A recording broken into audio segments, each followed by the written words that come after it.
Salut, c'est Mathieu, on se retrouve dans un nouvel épisode. J'irai louer chez vous et je me retrouve avec Timothée, voilà, un investisseur chevronné avec une histoire à nous raconter vraiment inspirante.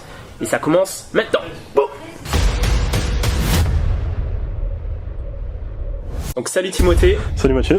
Écoute, content de te retrouver ici. Là on est sur Paris. Voilà, mais merci de m'avoir invité.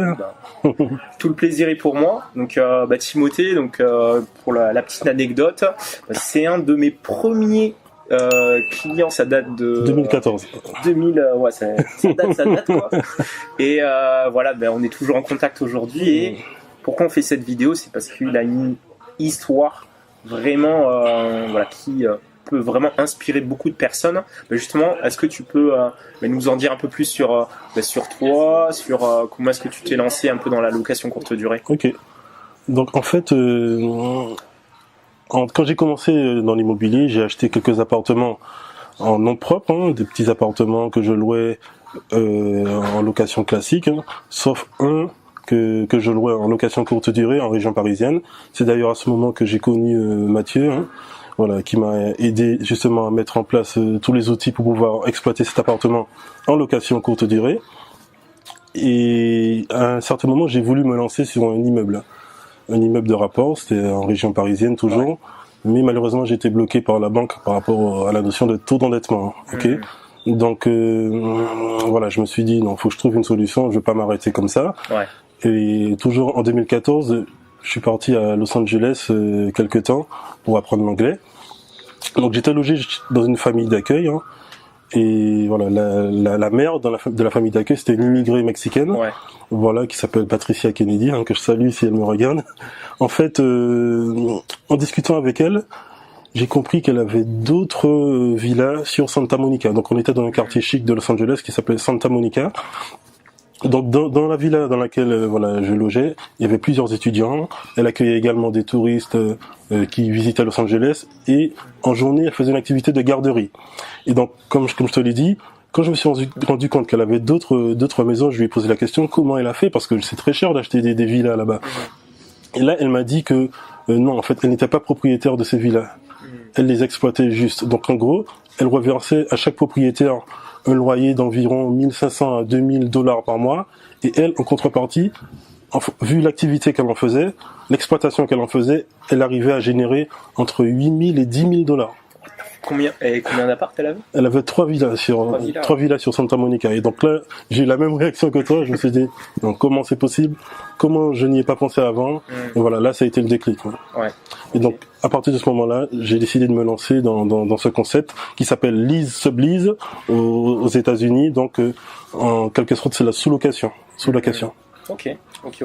Et justement, par rapport à ça, toi, quelles étaient les problématiques que tu as rencontrées, par exemple sur ton premier appart en courte durée, quelles étaient les problématiques que tu as rencontrées, et après comment tu as enchaîné avec les sous-locs? Donc voilà, en fait, pour t'expliquer déjà comment on a commencé en janvier 2017. À cette époque, je finissais un master en école de commerce, en cours du soir, et je suis revenu de Londres où je me suis formé à la sous-location, et j'en ai parlé à un camarade de classe qui est par la suite devenu mon associé. On a décidé de se lancer du coup à grande échelle sur Paris.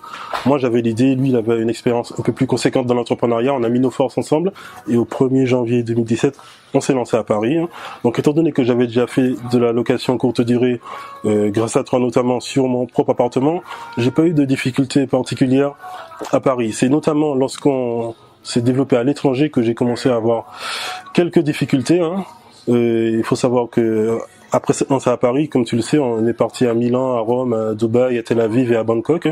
Et donc pour répondre à ta question, les principales difficultés que j'ai rencontrées, c'était premièrement la gestion des devises à l'étranger. Tu te rappelles? Ouais.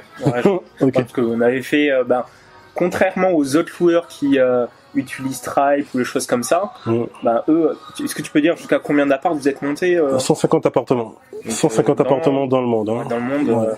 Et du coup, eux, ils avaient la problématique de Stripe, c'était plus adapté. Est-ce que tu peux dire un peu la problématique en fait? Stripe, c'était plus forcément adapté. On passait par un outil d'encaissement que proposait notre banque. Sauf que cet outil d'encaissement n'encaissait qu'en euros. Alors que dans les villes où on était, en Italie ça va, c'est l'euro, mais À Dubaï, c'est le dirham. En Israël, c'est le shekel. En Thaïlande, c'est le baht. Et lorsqu'on met un appartement sur Booking.com par exemple, dans ces villes, le client doit payer dans la monnaie locale. Donc grâce à Mathieu, on a trouvé des solutions avec le channel manager pour faire en sorte que le client puisse payer dans sa monnaie locale tout en faisant en sorte que nous on encaisse en euros. Voilà, c'était l'une des difficultés. Après, l'autre difficulté, c'est le fait de gérer son business à l'étranger. Faut savoir que voilà, à l'étranger, on a des équipes sur place, sur le terrain, mais on gère tout depuis Paris, les réservations, les encaissements. Et quand on a une société à l'étranger, étant donné qu'on n'est pas sur place tous les jours, faut gérer les managers là-bas, faut savoir piloter l'activité, contrôler ce qu'ils font. On a mis en place avec les outils de Mathieu des tableaux de bord qui nous permettaient tous les jours, voilà, de voir l'activité, le taux de remplissage, les notes des appartements, voilà. Donc voilà. Et justement, parce que je suis sûr que ils vont tous se poser la question, parce que déjà en France faire ça c'est difficile. Alors à l'étranger, comment est-ce que tu t'es organisé, comment est-ce que tu mets en place tes équipes là-bas, comment est-ce que tu trouves les appartes, parce que il y a beaucoup de gens qui se disent purée, mais comment je vais faire pour trouver des appartes à telle ou telle ville en France, mais toi c'était encore pire, c'était à l'étranger, parce que j'imagine tu parles thaïlandais ou... Non. Déjà, comment est-ce que t'as fait quoi? Bon, la base c'est de savoir parler anglais, Ouais. Ça c'est la base. Mais ensuite, lorsqu'on décide d'aller dans une ville, on fait une étude déjà sur le contexte réglementaire. Voilà, on se met en relation avec un cabinet d'avocats sur place pour valider le fait que le concept puisse être adapté dans ce pays. Ok, une fois que c'est validé réglementairement, on y va, on va sur place et sur place, toujours avec cet avocat, on signe, on fait la création de l'entreprise, l'ouverture de compte en banque au bureau, l'ouverture de compte bancaire. On trouve des bureaux, on recrute des équipes sur place. Donc l'équipe est composée d'un manager qui va s'occuper de gérer la petite équipe sur place et aussi de faire la démarche commerciale de rentrer des appartements. Donc on lui fixe un objectif par mois par exemple de rentrer 5 appartements. Ensuite, une fois qu'un appartement est signé, il passe à l'architecte qui prend le relais. Ensuite l'architecte avec les hommes de terrain, le service clientèle. Voilà, en fait c'est un business unique qu'on crée dans chaque ville. Ok. C'est du lourd, c'est du lourd. Et du coup, par rapport à la mise en place de cette équipe, la gestion, est-ce qu'il y avait des problématiques, tu vois, que tu rencontrais ou je sais pas, de gestion de gestion, voilà. Comme je l'ai dit, tes outils nous permettent non seulement d'automatiser, donc voilà, c'est un avantage pour nous et c'est aussi un avantage pour les gens à l'étranger. Il faut savoir que mes équipes à l'étranger, ils utilisent tes outils. Donc voilà, c'est vraiment un atout. Si on n'a pas ces outils d'automatisation, c'est impossible de faire l'activité et de se déployer à cette échelle. Ok. Parce qu'en plus, j'avais vu les appartements à l'étranger. Que je voulais aller à Dubaï, à un moment j'ai regardé vos appartements, etc. Et c'est quand même du haut de gamme et tout quoi. Donc c'est pas forcément du luxe, mais voilà, c'est du moyen plus. Et voilà. après le billet pour, on va dire, quand tu rentres à un nouvel appartement, est-ce que tu refais tout, tu refais salle de bain machin, ou alors tu essaies de faire le minimum? Comment est-ce que tu gérer ça en fait? Il y a un budget de départ notamment qui comprend le homestaging. Donc nous l'idée afin d'économiser à ce stade, c'est de trouver des appartements qui sont potables, généralement assez récents, meublés. Donc et nous avec l'architecte, elle va juste améliorer la décoration, l'ameublement et mettre notre touche et notre identité visuelle. Voilà. Ok. Donc là, si je résume, du coup, tu étais dans plusieurs pays, donc Dubaï, Tel Aviv, Milan, Rome, etc. Dans plein de pays. Et dans chaque pays, tu avais des business units. Exact. Et toi, tu pilotais tout ça depuis la France. Depuis la avec France. Ton associé, voilà, toutes les réservations sont gérées depuis la France, les encaissements depuis la France. Donc voilà, on avait la main sur tout depuis la France. Ok, mais c'est un excellent projet quoi. Et par rapport à ça, aujourd'hui, je sais que tu accompagnes aussi. Voilà, c'est ça. Donc très récemment, pour des raisons personnelles, comme je t'ai dit, j'ai vendu mes parts sociales de nos sociétés à mon associé. Et aujourd'hui, je me consacre essentiellement, entre autres activités, à de l'accompagnement et du coaching. En fait, quelqu'un qui souhaiterait se lancer dans la sous-location professionnelle et qui a quelques craintes, voilà, le but c'est de l'accompagner de A à Z. Hein. Je l'accompagne au moment de la création de sa société jusqu'à ce qu'il commence à encaisser. Quoi. Est-ce que tu peux en dire un peu plus sur ton accompagnement, voilà. Où est-ce que ça se passe, comment D'accord. Donc en fait, c'est pas forcément, c'est pas une formation. En fait, c'est vraiment un accompagnement. Donc c'est pas une formation en ligne, comme je le dis. Chaque semaine, je rencontre en présentiel les membres de la formation. Donc nous sommes une petite vingtaine. On se réunit chaque semaine pour faire le point sur l'avancement de chacun. Donc en fait, lorsqu'on intègre la formation, le but c'est vraiment d'y arriver. Donc ça fait aussi une petite émulation de groupe. Donc chaque personne est challengée et au bout de certain nombre de mois, vous aurez vos appartements qui vont tourner.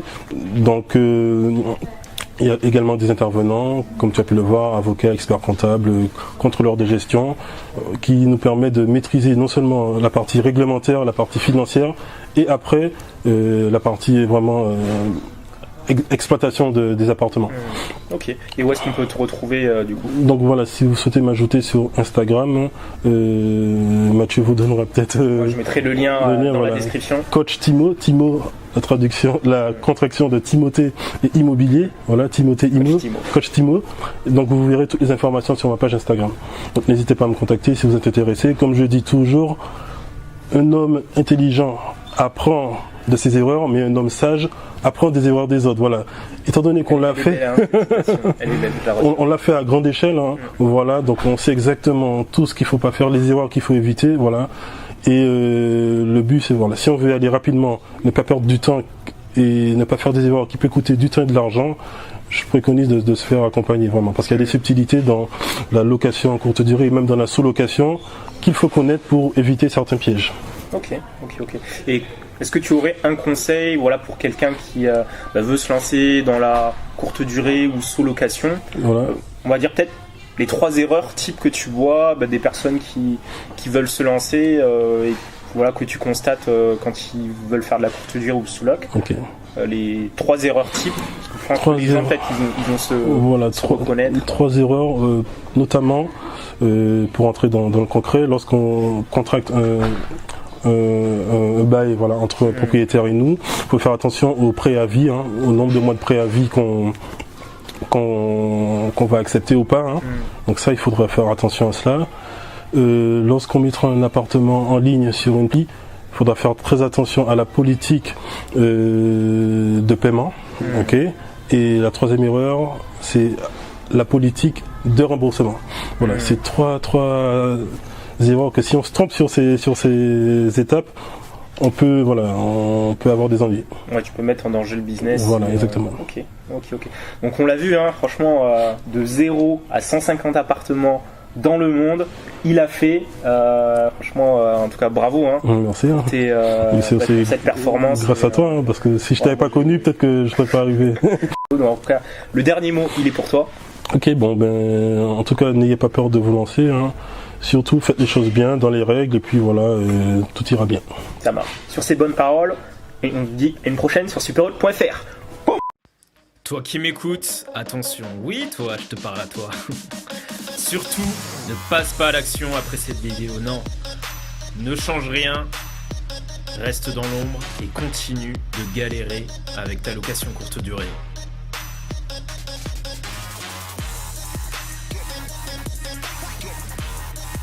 Et puis bon, si t'es encore là, c'est que t'es chaud, donc vas-y, passe à l'action.